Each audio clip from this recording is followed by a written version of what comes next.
This is Pastor Bruce of the Ockport Presbyterian Church, and we welcome you to this special offering by Randy Barrett, offering a recital of sacred and other music.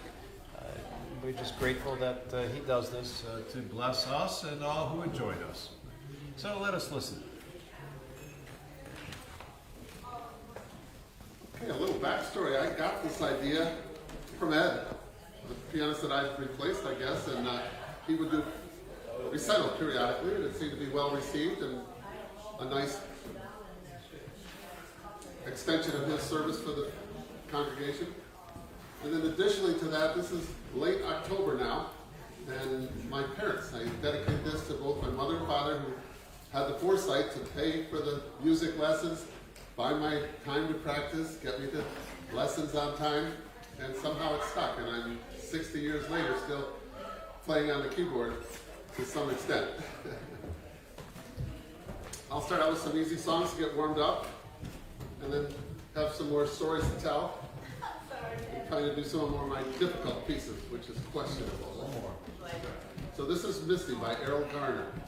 Just a nice melody.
I studied for a few years privately in a woman's home, and at 7 or 8 years old, she said, "I can't help you anymore. You're going to have to go up to the Eastman."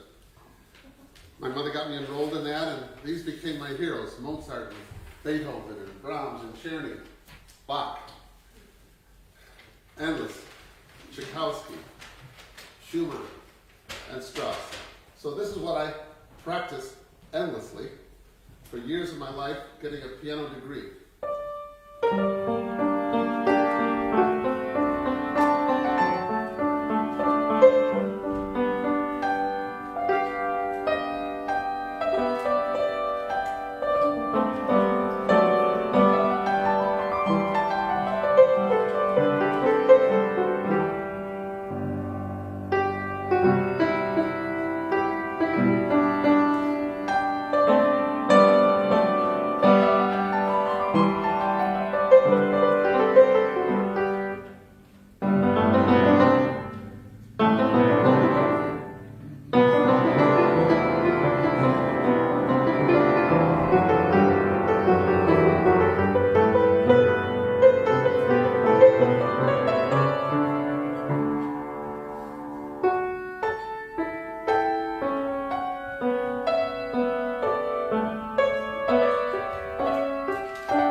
kind of get the idea.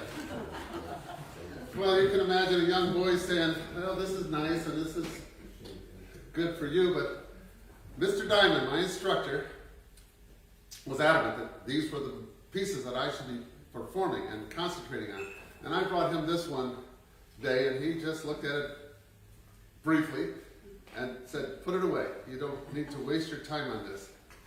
I was a little discouraged by that. And somehow, in my life, this has become my showpiece. If someone asks me to perform, this is what I usually pull out of the car.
Done well, that's a showstopper.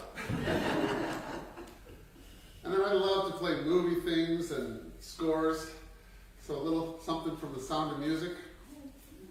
And this is a little close to heart. Jane and I just finished a beautiful trip over to Eastern Europe, which was never on the agenda for Americans politically. But we were able to run up the Danube River and see countries like Hungary and Romania and Austria and Czechoslovakia, the Czech Republic.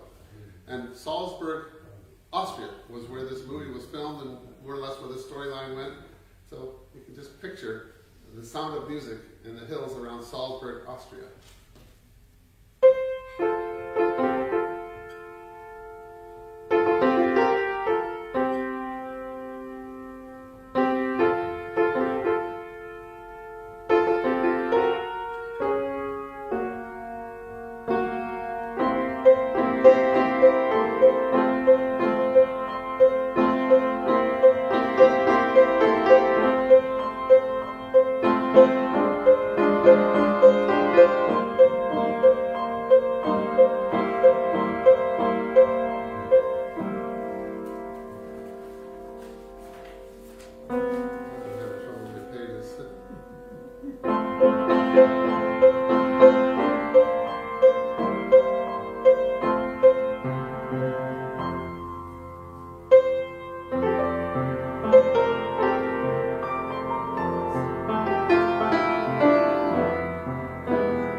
Rogers and Hammerstein.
subject, that beautiful blue Danube is not blue, it's brown. It's like the Genesee River. Where Strauss got the idea it was blue is news to me. But he wrote a beautiful waltz tune, and you can only imagine the age, and everybody being thrilled to be invited to the ball. We'll play this one time through, no repeats.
That's a masterpiece that has withstood the ages.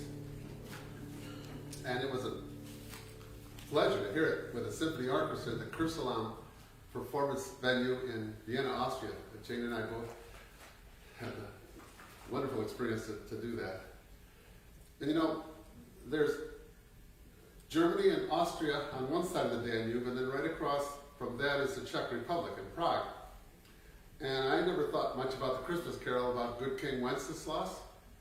But Wenceslas was from that region and was a 13th century or 10th century nobleman and king. And in those days, the church and the state weren't so separate. The church took care of financial matters and military matters, and he was just known to be and he became a saint, I think. But play a little bit of that.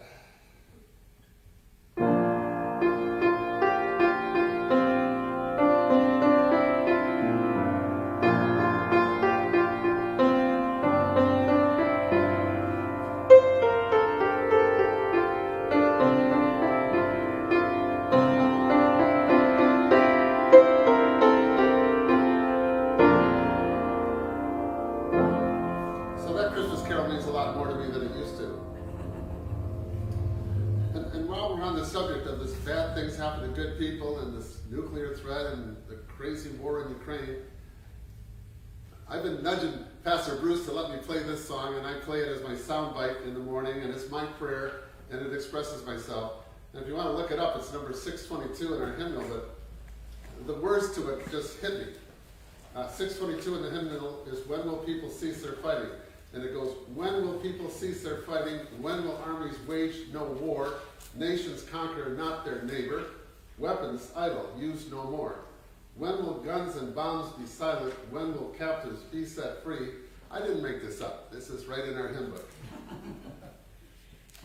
"All creation groans in longing for the world's true liberty."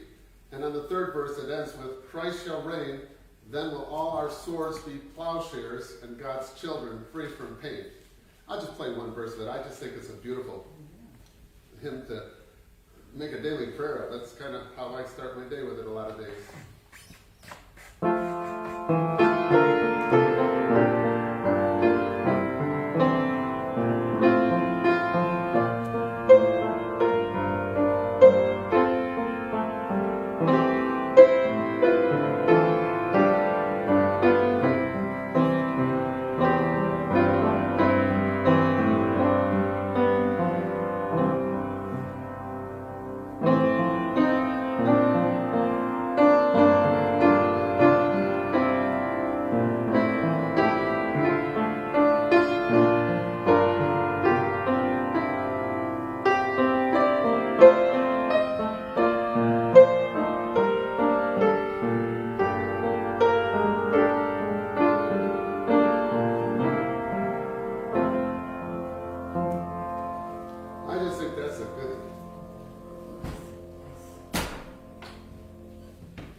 Sinatra and the boys. This is my crooner section, I call it. Like I said, I have a soft spot for all the love songs out there.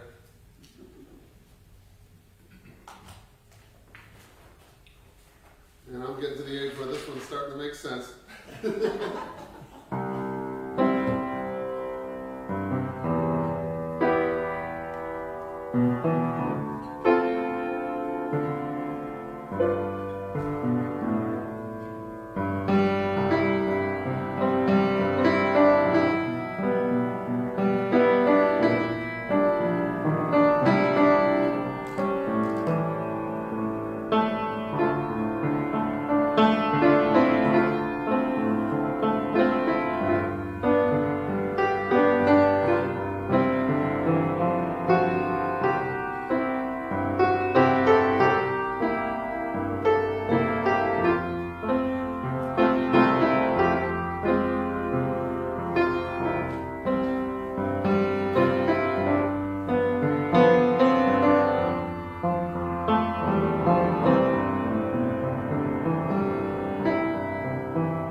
our service academies. I was at the Air Force while he was at the Navy.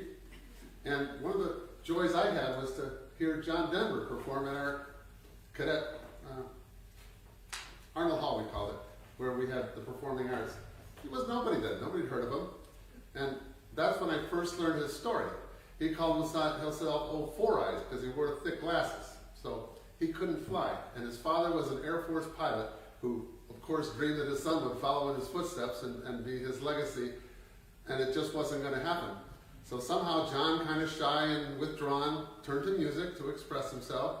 And somehow became the superstar that he became, but he was always trouble. I saw his documentary, it was really touching because he is a pilot. He ended up getting his pilot's ratings on the civilian side, and he ended up having his father work for him, flying his private jet to concerts. So I remember one scene that said, "Oh, I'm not going to call you the boss." He said, "No, you can call me Mr. Denver." And of course, that wasn't his name. His name was John Googlethorpe or something, Guggenheim. It was a really convoluted German name. So his father was kind of upset about that too. But anyway, he wrote this song for his beloved wife, Annie. And that turned out kind of sour too after a few too many tours over in Europe. He got too big for himself, is what it amounted to. And for the life of me, I can't find anything in Annie's song that has to do with Annie. But I guess Annie liked this song. It was her favorite. So he called it Annie's song. And it says, open your eyes and sleepy blue ocean and all about, outside, the nature. So I'll play a little John Denver.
experimental plane, which he had very little experience with, and there's a side of the accident investigation board that thinks it was an intentional suicide, and yet people that flew the airplane say it's kind of goofy how you have to change the fuel tank and turn around, and he was flying out over the ocean, he got disoriented.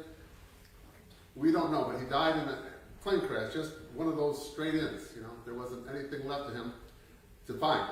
So it was an instant sudden death, but the question is, you know, why did he go that way? He became a pretty good pilot. And James thinks that I should play this song, and we're not sure, we were talking about this, it might be a Peter, Paul and Mary, but I think it's John Denver.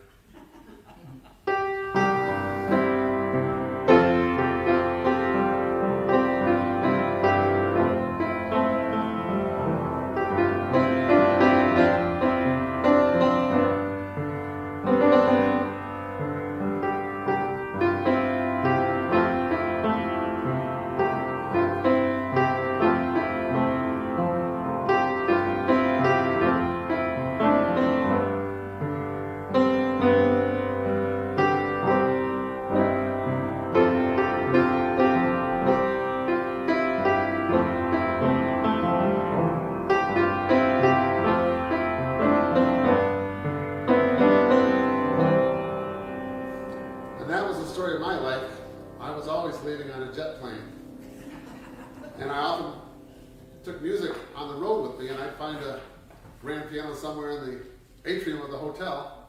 And that would be my final song, and I'd put it in my bag and go off and fly home. And who could forget our Neil Diamond, you know? He's an icon. Hello again.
unforgettable in the performance that he did with Barbra Streisand. They sang a duet once, and they acted like it was spontaneous and impromptu. As a musician, I can't imagine how that could come off the way it did, but she's a meticulous performer as well, so either way, it was beautiful. It was a moment in music history. You Don't Bring Me Flowers.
we get into the Andrew Lloyd Webber years, and Memory was a play from his hit musical Cats, and that's another memorable performance by Barbara Streisand.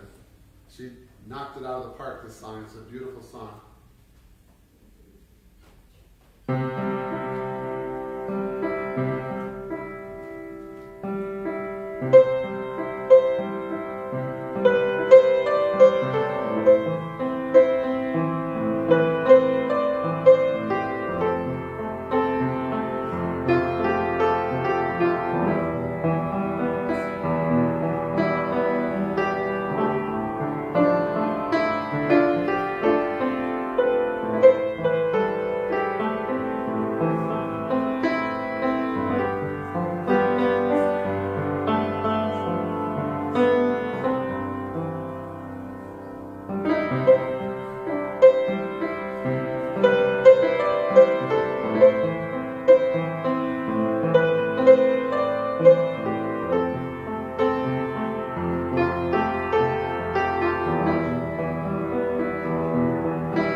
introduction to Andrew Lloyd Webber and Sarah Brightman in London.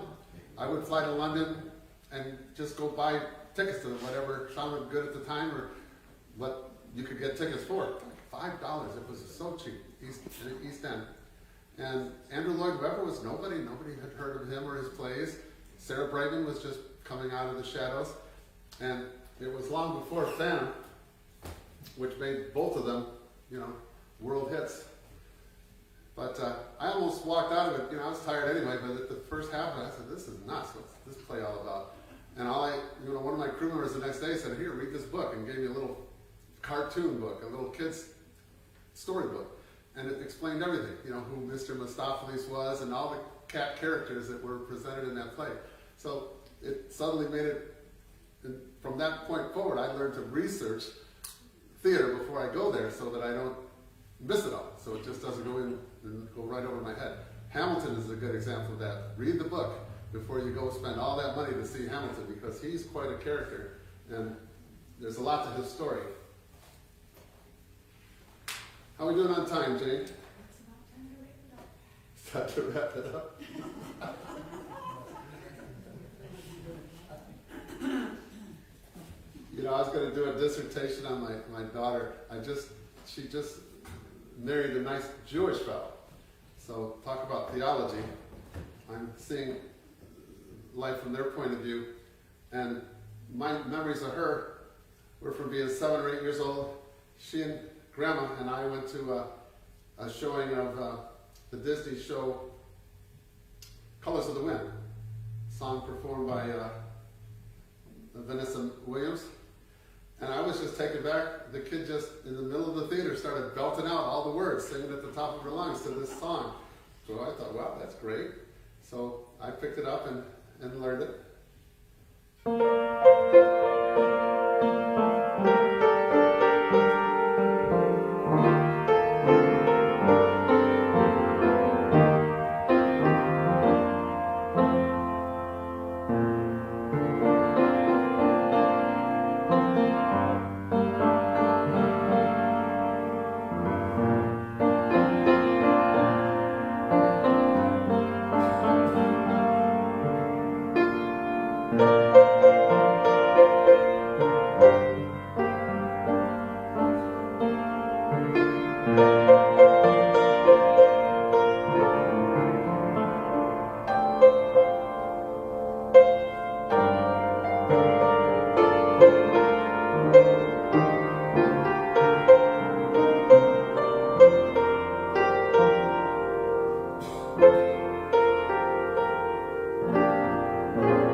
It's a memory. And then fast forward, she went from that to college years. And in college years, her favorite group was Queen. And that's a story too. Those people changed the rules of music. In the Elvis Presley age and Beatles and so forth, all of the songs had to be a certain length so that they could fit on the soundtracks and the records. And then these guys just stood their ground and lost sponsorship and everything. I can't find it. Here it is. I'll use this one. Anyway, the Bohemian Rhapsody is a masterpiece musically. And it goes on for a while, so if I have to stop, let me know.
takes that in. And he put on a stellar performance of it at the World AIDS concert. They brought him out of retirement. He was a mess, and he died shortly thereafter, but he made one last stand, and that was the last time they played that. So my daughter lost interest in that, and now her new interest is the LCHP. What the heck is that? So we looked it up. Red Hot Chili Peppers. And then in between that, we are running out of time. I am learning. I wanted to have the first dance at her wedding and then have play the piece for her first dance with her husband. And I had a beautiful Andrew Lloyd Webber tune picked out. I'd play it for you if we had time. And she nixed that, and she had a bombastic rock and roll backyard celebration. It was beautiful. It was traditional Jewish Christian culture. But I keep that in my files too as a memory. and life goes on. I was, going to show you some of the inspiration I had. You may remember the Naval Academy Chorale. Yeah. I was in the Air Force Academy Chorale, and I remember staying at Annapolis for President Nixon's inauguration. We were right up there at the podium singing for his inauguration. And during the intermissions of the chorale, we would travel all over the country. That's when I fell in love with Fort Lauderdale. You asked, why do you go to Florida? I wanted to meet a nice girl from Fort Lauderdale. That's where I met her, but she's from here. Go figure. Jane is from Charlotte and has lived in Folks Hole, Dansville most of her adult life. And I lived in Florida most of my adult life, but I was from Canisius Lake. Well, anyway, I forget where that story was going. This is what's sad. As Jack Nicholson said, this is as good as it gets. I'm not able to play some of the songs I used to play, and it takes so much work to prepare some of these classics. And I remember some of the projects I did for my mother, Gershwin's Rhapsody in Blue, Beethoven's Pathetique, Beethoven's Fifth, Tchaikovsky's Concerto No. 1 in B-flat minor. That's a tough one. Oh my God. I had to get the dumbed down version. I could not do the original. But those are songs that are just out of reach now, cognitively. So I enjoy what I do here at the church, and it has improved my sight reading dramatically, my chord progressions. And as much of a mess as I am musically, I'm much improved. I was in the bass in the choir, and I used to say I was as low as you could go in the music business. and I sang at St. Rita's choir for a long time, and in the bass section, we were right by the door, You came in, you went out, but, I was the first one out the door, right? So I was, like, as low as you could get in the music business again. So my vocal range is not great, but I would love to sing like our Pastor Bruce. I think that's a gift, and you're lucky to have it. So, life goes on. With any luck, I will improve my skills over the winter and come back anew. It has been a slice of life, I'll tell you that. I can say that this cognitively is my therapy. And Jane plays cards, which is her therapy, but you've got to do something other than watch the Bills, endlessly on TV. Yeah, close it.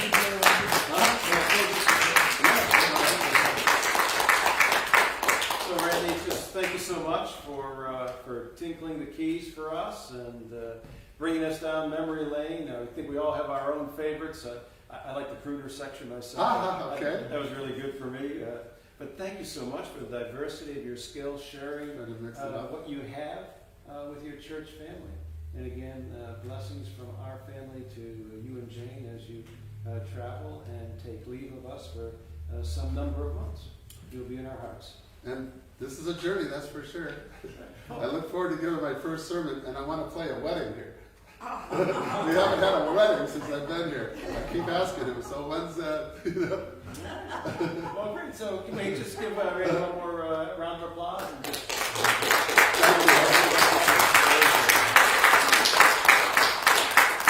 Well, thank you. And that's it for the show. Everyone who's joined us remotely, glad you could be with us.